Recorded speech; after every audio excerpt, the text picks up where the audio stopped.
En este pequeño video vamos a ver unos pequeños decretos y unas resoluciones, los cuales son decreto 2278 de 1982, decreto 2162 de 1983 y la resolución 7992 de 1991. También vamos a ver lo que son las buenas técnicas de manufactura. Bueno, para comenzar, decreto número 2278 de 1982. Este decreto se basa prácticamente en sacrificio de animales, los lugares en donde vamos a tener la carne, en donde se van a sacrificar los animales, la forma en que se van a sacrificar, la forma más adecuada es cómo se debe hacer esto, los sitios cómo deben estar adecuados. Es algo extenso este decreto, pero vamos a intentar concluirlo con las cosas más importantes y lo más característico del decreto en sí. Dice que al sacrificio de animales de abasto público para el consumo humano y de procesamiento, transporte y comercialización de la carne. Entonces tenemos que el sacrificio de animales de abasto público para el consumo humano y carne en canal que se procese, transporte, comercialice o consuma en el territorio nacional, así como la que se destine para la exportación, se someterá a las reglamentaciones de la presente decreto y las disposiciones complementarias que se desarrollen en el mismo. Bueno, entonces tenemos que para las disposiciones generales y definiciones tenemos en este decreto cada parte como tal de lo que se extrae, digamos, de un animal. Tenemos sus definiciones como la carne, las partes de la carne, las vísceras, todo eso lo que nos complementa en sí este artículo son los nombres en sí.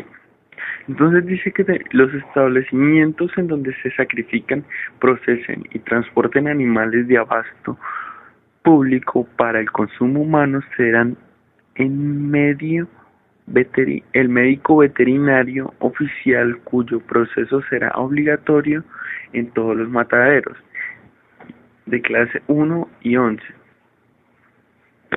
Entonces todos nos preguntaremos qué significa matadero. Entonces, matadero, todo el establecimiento dotado con instalaciones necesarias para el sacrificio de animales de abasto público para el consumo humano, así como para las tareas completas de la labor de industrialización. Decreto número 2162 de 1983.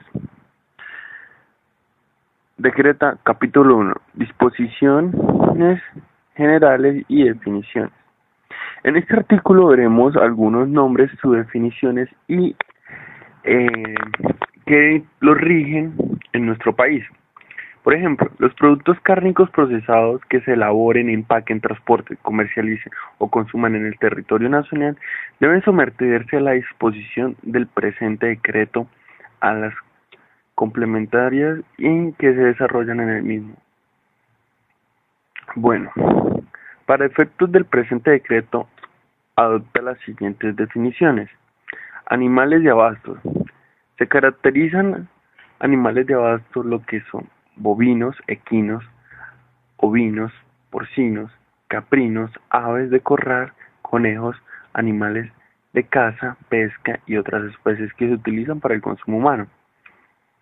Ahora vamos a ver lo que significa en sí carne. Se define carne a todas las partes musculares comestibles de los animales de abasto de sacrificio. Tercero, grasas.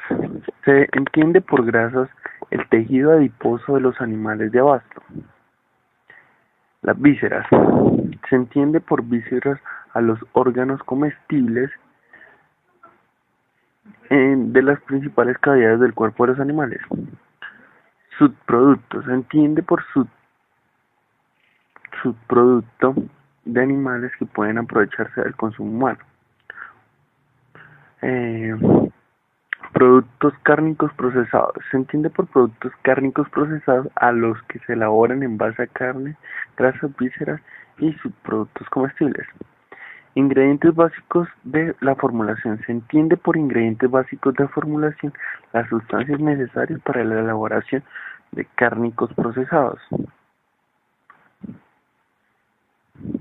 Algunos ingredientes básicos de la formulación son carne, agua, sales de curación, entre otros productos.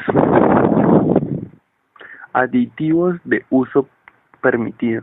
Son aquellos que están estipulados por la ley como no dañinos para el consumo humano y que se le pueden aplicar a las diferentes carnes que están aprobados por el Ministerio de Salud. Embutidos. Se define por embutido al producto procesado crudo o cocido ahumado o no introducido a presencia de tripas, aunque en el momento de la expedición del consumo se carezcan de envoltura empleada. No embutido se entiende por no embutido al cárnico procesado crudo o ahumado que en su proceso de elaboración no introduce tripas. El tratamiento térmico es el proceso por el cual el producto en la elaboración es sometido a temperaturas internas de 68 a 72 grados centígrados, cuya duración depende del diámetro del producto para distribuir su flora patógena.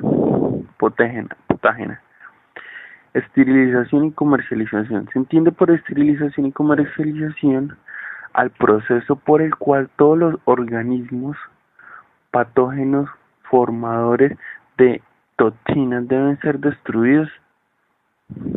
La maduración. Se entiende por maduración al conjunto de procesos microbiológicos, químicos, físicos, bioquímicos, enzimáticos que tienen lugar en la fabricación de algunos productos cárnicos. Ahumado. Se entiende por ahumado al proceso por medio del cual los procesos cárnicos procesados adquieren la característica de un color, sabor, conservación mediante el uso de humo utilizado en la reacción, la temperatura y tiempo, humedad relativa adecuadas. Tripas autorizadas. Son las tripas autorizadas, las naturales o importadas de artificiales aprobadas del Ministerio de Salud y Registro Sanitario. Las tripas no naturales, no importadas, no requieren de aprobación de registro sanitario, salvo cuando se comercializan como tales para su uso en la industria. Aquí podemos entender un poco más sobre los conceptos que nos dan en el artículo y en el capítulo 1. Capítulo 2. Plantas de productos procesados. En este capítulo vamos a ver las normas que tienen que seguir las plantas que almacenan y procesan diferentes productos cárnicos como tal. Tenemos que tener en cuenta diferentes características como lo son que las plantas productoras y procesadoras solo podrán utilizar carnes, grasas, vísceras, subproductos comestibles de animales de abasto sacrificados y faenados en mataderos autorizados por el Ministerio de Salud. También tenemos que las carnes, grasas, vísceras y subproductos determinados de los animales de abasto deben manipularse o transportarse en el establecimiento de modo que se evite su alteración. Se prohíbe el reprocesamiento de productos terminados provenientes de devoluciones. ¿Esto qué quiere decir? Que productos que ya se hayan vendido y entregado a sus proveedores y que sean devueltos no pueden ser reprocesados para la elaboración de un producto nuevo como tal. Bueno, además los requisitos establecidos en el artículo anterior y despedidos de los productos se elaboren en las plantas productos procesados requieren de las siguientes áreas especializadas de la separación y sanitariamente: áreas de procesamiento de jamón, área de cocción, área de ahumado y área de maduración.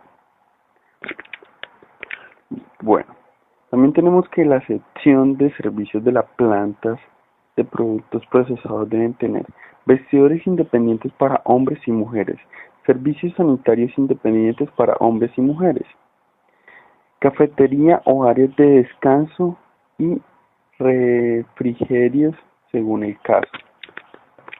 Sala de máquinas deben estar ubicadas y alejadas, convenientemente separadas de áreas de trabajo, y que ellas se instalen compresores, calderas y generadores de electricidad según el caso que sea necesario. Bueno, también tenemos que las diferentes áreas deben conservarse en óptimas condiciones de aseo y no podrán ser utilizadas para propósitos distintos a los de la función propia de los lavamanos, operaciones manuales, separaciones, estándares provistos. Bueno, también tenemos que, con excepción de dispositivos de oficina y salas de máquina, todos los demás dependencias deberán tener las paredes y muros recubiertos con material impermeable de fácil lavado y desinfección. Los ángulos de encuentro de las paredes con el piso y de las paredes entre sí deberán ser de forma de media canal. De la recepción de las carnes. La recepción de la carne debe estar aislada del ambiente exterior. También tenemos que las descargas de los canales medios de las canales o cuarto de canales se efectuarán por rieles aéreos u otro medio mecánico. La carne en trozos se transporta en carros o bandejas. En ningún caso se permitirá el transporte a hombro. Las cámaras de frigoríficas para el almacenamiento de las carnes. Las cámaras frigoríficas destinadas al almacenamiento de carnes deberán tener la capacidad suficiente para la recepción diaria y disponibilidad para el suficiente espacio libre que facilite la circulación de la revisión de las canales. También tenemos que, cuando se utilicen productos de pesca de fabricación, deberán poseer cámaras distintas exclusivamente para el almacenamiento de productos de la pesca. Las cámaras frigoríficas deberán estar provistas de termómetros de máximo y mínimo.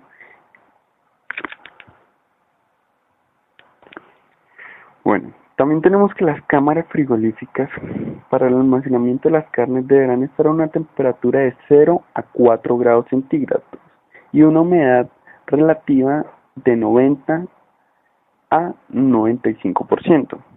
Cuando se almacenan carnes por tiempo prolongado, la planta deberá poseer cámaras de congelación, garantizando que los productos se mantengan a temperaturas no superiores a los 18 grados centígrados.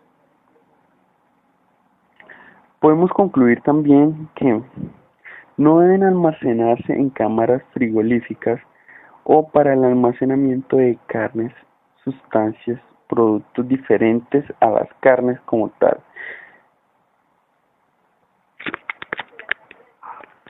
Bueno, ahora veremos lo que son las áreas de elaboración.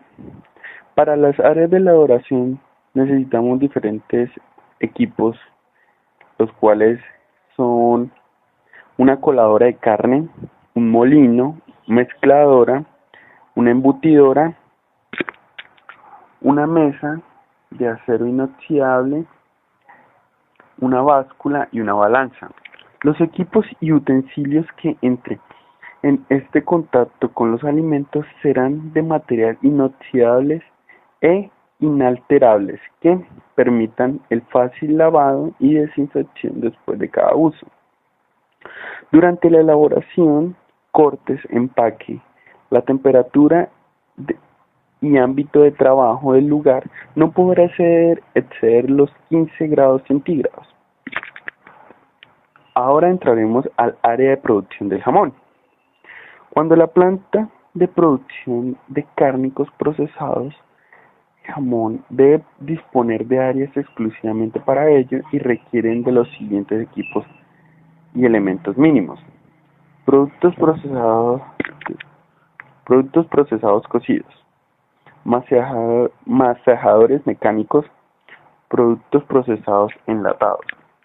También tenemos que la cámara frigorífica destinada al tratamiento de productos procesados solo podrá destinarse para tal fin y en ella no podrá almacenarse otra materia prima o de cualquier otro producto. También podemos decir que cuando la planta se dedica a la elaboración de productos procesados crudos, frescos, almacenamiento debe realizarse en una cámara de congelación que garantice que los productos se mantengan en una temperatura no superior a los menos 18 grados centígrados. Con eso concluimos el capítulo 2 y dimos algunas pautas que se deben tener en cuenta. Siguiendo con este decreto, a continuación veremos el capítulo 3, que es la clasificación de los productos. Se dice también aquí que de la conformidad del proceso a que se someten los productos, estos procesos se clasifican en productos procesados cocidos, productos procesados crudos, productos procesados enlatados. A continuación veremos los productos procesados cocidos. Se denominan productos procesados cocidos a los productos que son sometidos a un tratamiento de acuerdo con sus características, sean o no embutidos, como lo son algunos de estos que tenemos muy conocidos, los cuales son la salchicha, el cábano, el salchichón, la mortadela, la jamonera,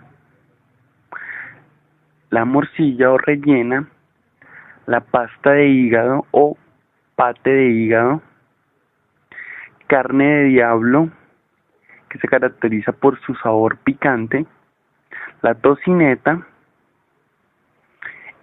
Esos son algunos de los productos más conocidos que tenemos en el mercado como tal.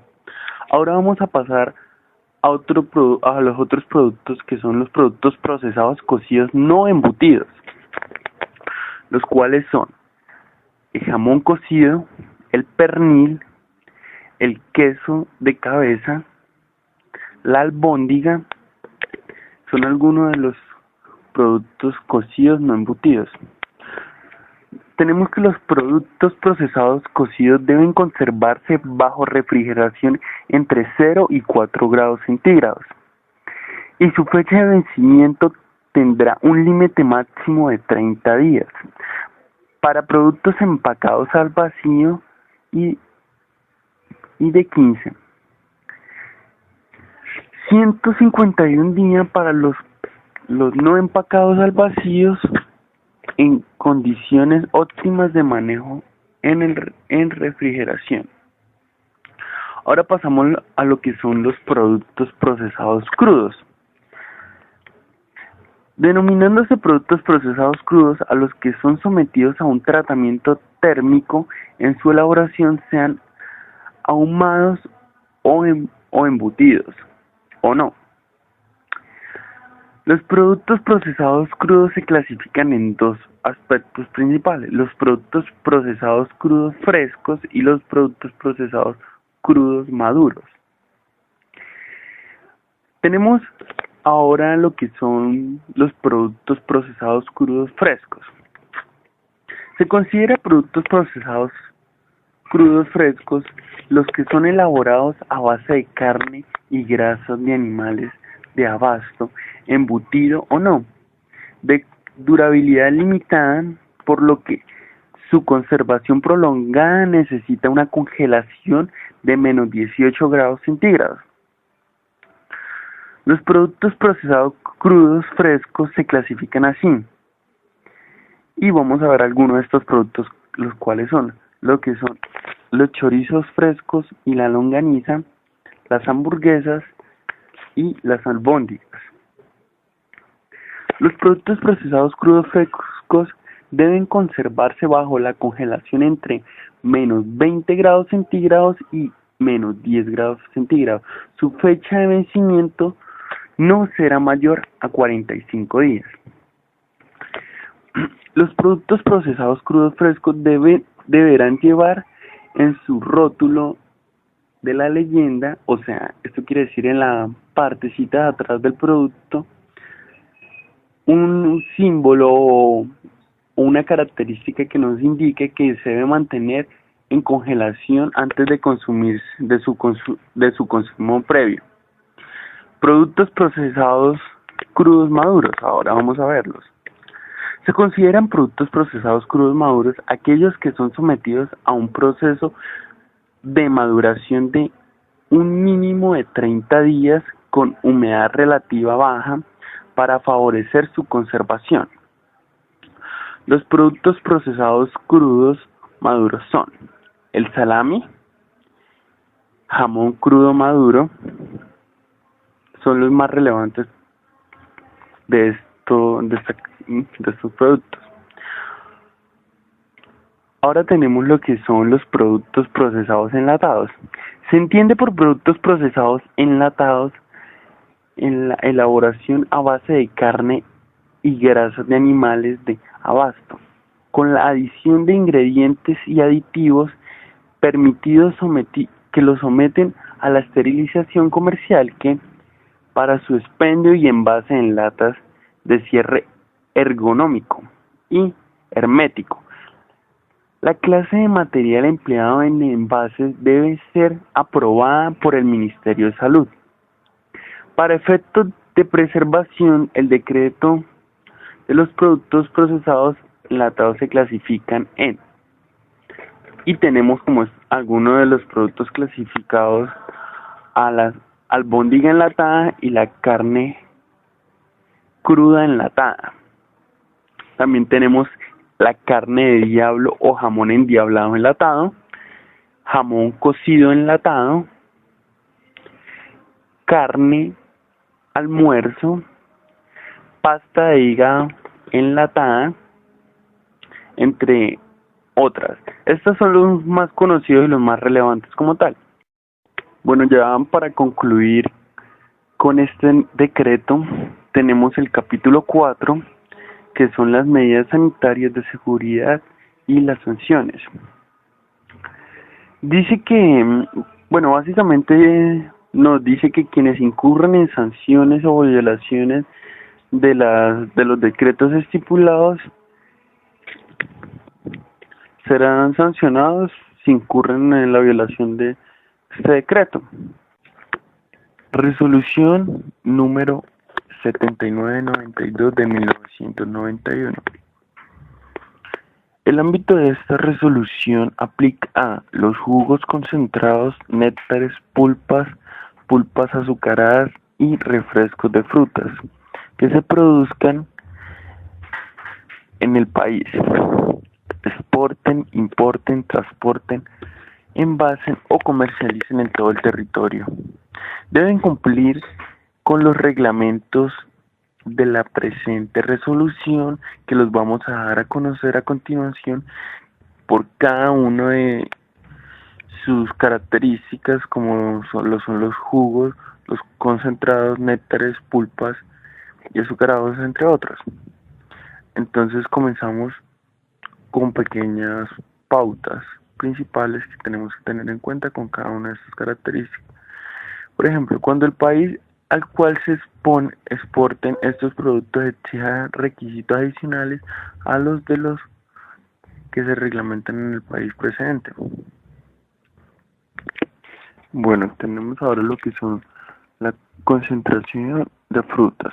Es el producto elaborado mediante la extracción parcial del agua de constitución al jugo o a la pulpa de frutas. Tenemos lo que es jugo de frutas. Es el líquido obtenido al exprimir alguna clase de frutas frescas como tal y limpiar sin diluir, concentrado o fermentada. El néctar de frutas, producto elaborado con jugo, pulpa o concentrado de frutas adicionales, dándole agua, aditivos e ingredientes permitidos en la presente resolución. Pulpas azucaradas es el producto elaborado con pulpas o concentrado de frutas con contenido mínimo de 60% de fruta y adicionándole azúcar. Ahora tenemos pulpa de fruta. Es el producto pastoso, no diluido, ni concentrado, ni fermentado, obtenido por la desintegración y tamizado de la fracción comestible de la fruta fresca, sana, madura y limpias. Y tenemos para concluir los refrescos de frutas. Es el producto elaborado con jugos de pulpas de frutas frescas o con concentrados de frutas reconstituidos, adicionándole agua, saborizantes, colorantes permitidos por la resolución. Eso fue todo, son las pautas principales y lo que nos indica en el capítulo 1 de esta resolución. Ahora pasamos al capítulo 2 de esta resolución, en donde vamos a encontrar los jugos y pulpas de frutas. Condiciones para la elaboración. Los jugos y pulpas de frutas deben elaborarse en condiciones sanitarias aprobadas con frutas frescas y sanas. Los jugos pueden prepararse con concentrados de frutas siempre que reúnan las condiciones antes mencionadas. Para su conversión a los jugos de pulpas y frutas pueden ser sometidos a tratamientos físicos. Ahora tenemos las características de los jugos y pulpas de frutas. Tenemos lo que son los organolépticas, que quiere decir que los jugos y pulpas de frutas deben estar libres de materiales extraños y no admitidos.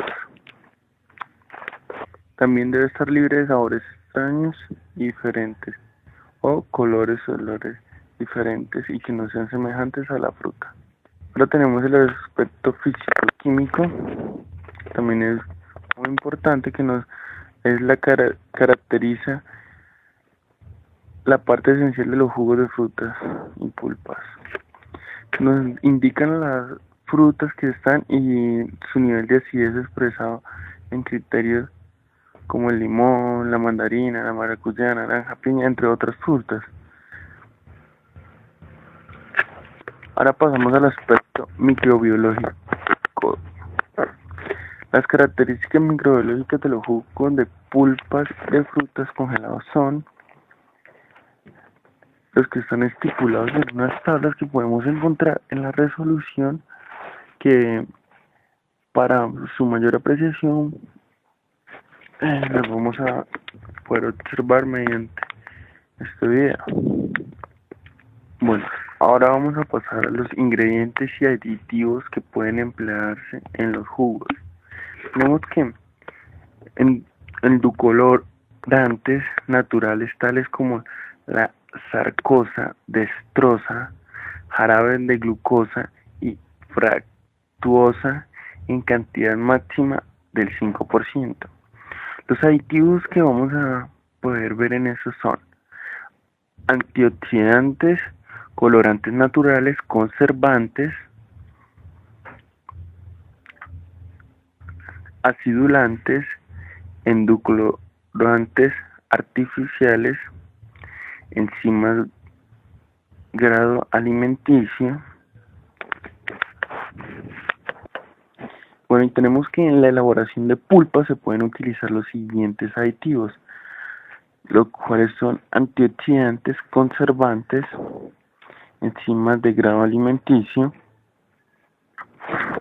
Bueno, y para tener en cuenta tenemos que en los jugos de pulpas y frutas no se permite la adición de sustancias y aditivos diferentes a los indicados en los artículos anteriores y mencionados atrás.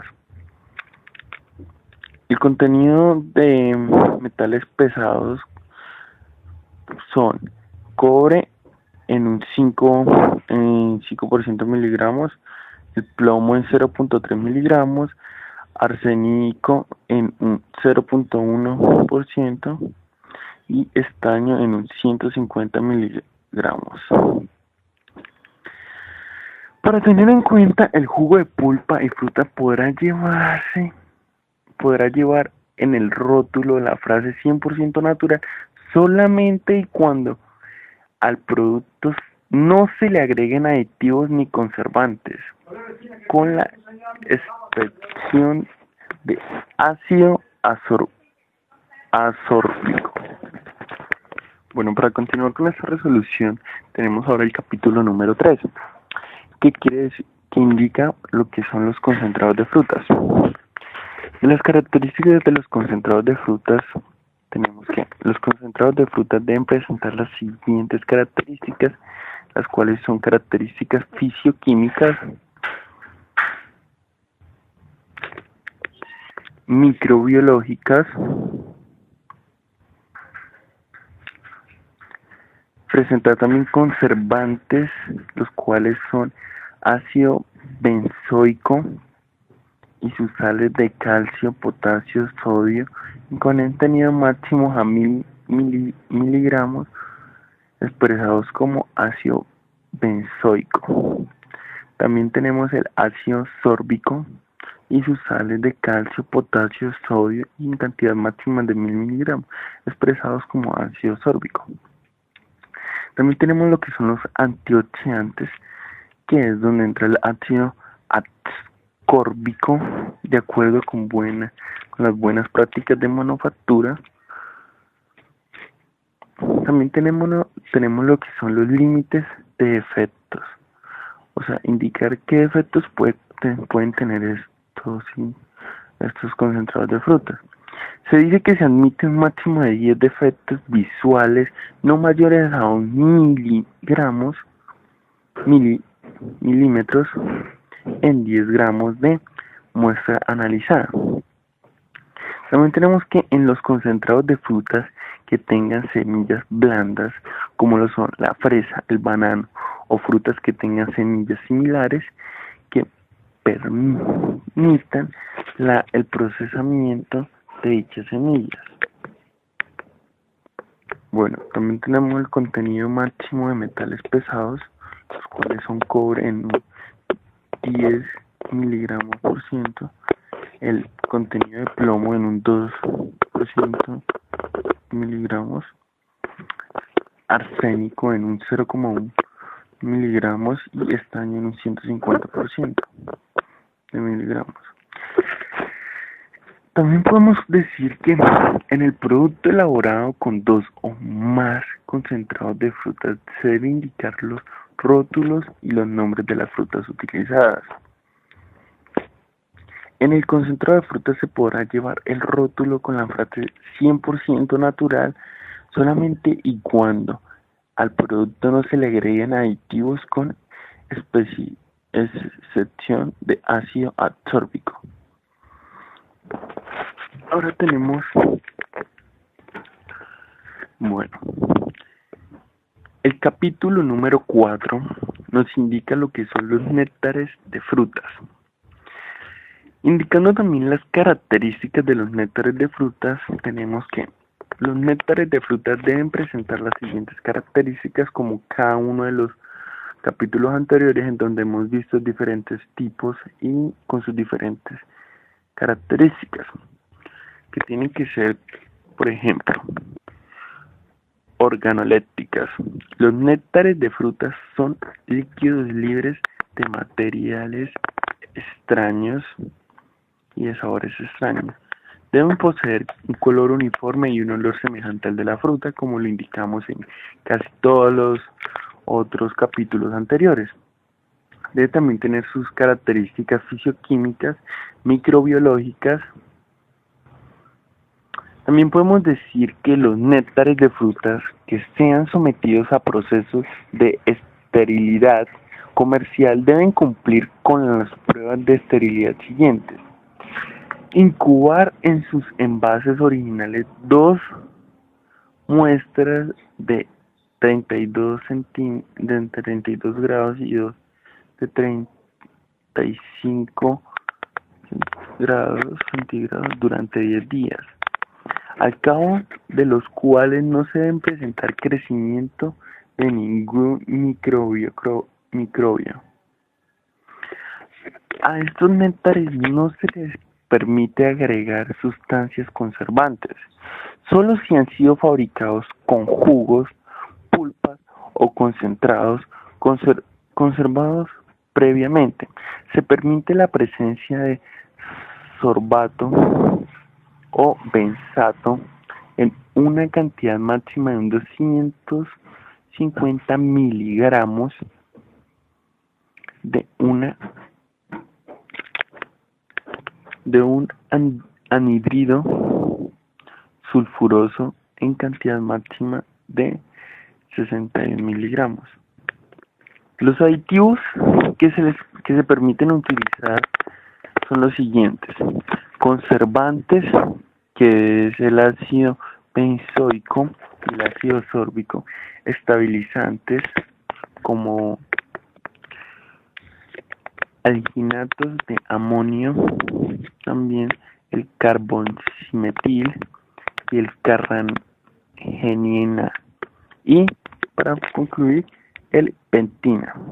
También tenemos algunas características que dice que la cantidad máxima es de 15 gramos por kilogramo. Tenemos también los colorantes, en los cuales nos indican que únicamente para los néctares de guayaba y fresa se permite la adición de colorantes artificiales, y nos dice que la cantidad no debe ser superior a los 15 mililitros.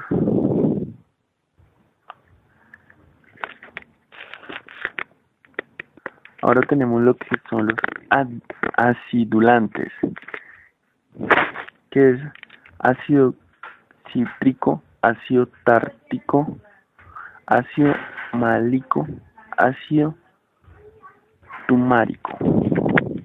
Podemos también ver que tenemos que tener los antioxidantes, que es el ácido ascórbico limitado por las buenas prácticas de manufactura, y podemos decir también que las sustancias no permitidas, como los cuales son que en los néctares de frutas no se permiten la adición de,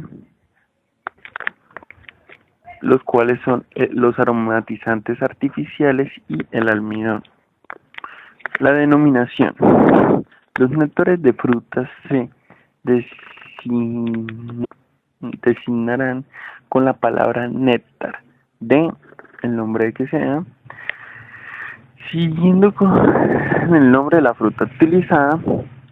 El producto elaborado con 2 o más frutas debe aparecer en el nombre, el rótulo de la parte de atrás, el nombre de la fruta utilizada. Buenas prácticas de manufactura. Algunas prácticas de manufactura se dan para evitar que los alimentos se contaminen con cualquier microbio o bacteria que pueda adquirirse por medio de el ambiente o de las personas que manipulen el alimento como tal. Las personas que manipulan estos alimentos no pueden tener uñas largas ni pintadas, no pueden ir con collares, manillas o relojes al trabajo.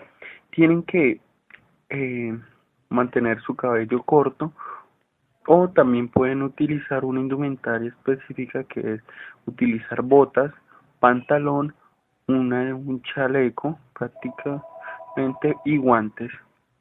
Y en caso de los tapabocas o tapabigotes también, o tapabarbas incluidos también, una malla que les ayuda a cubrir su cabello para evitar que cabellos caigan en los alimentos. Para poder trabajar y manipular estos alimentos se deben tener en cuenta que antes de entrar a la planta como tal, se tienen que lavar las botas con una mezcla de agua y cloro para esterilizar cualquier germen que traigamos, y se deben cepillar para que así no se tengan bacterias y se eliminen todo tipo de enfermedades. También las manos deben tener un adecuado lavado con jabones especializados, y el secado debe ser con secadores de manos. También se debe cepillar las uñas y entre los dedos para evitar cualquier germen. Y para finalizar, el último requisito para poder entrar a la planta como tal es que hayan unas especies de charcas en los cuales este líquido tendrá una mezcla de agua y cloro, el cual desinfectará las botas y se entrará al área totalmente desinfectado. En caso tal de que los implementos de la persona que esté manipulando los alimentos, por ejemplo los guantes, se lleguen a romper o a rasgar, esos deben ser cambiados de inmediato y según sea su constante manejo, asimismo deben ser cambiados los guantes. Los implementos de trabajo tienen que estar totalmente esterilizados y limpios cada vez que se usen, y cada vez que se dejen de utilizar se deben limpiar. Esas son las buenas técnicas de manufactura. Con todos estos aspectos que vimos, todas estas resoluciones y estos decretos, podemos finalizar y dar conclusión a nuestro video. Gracias.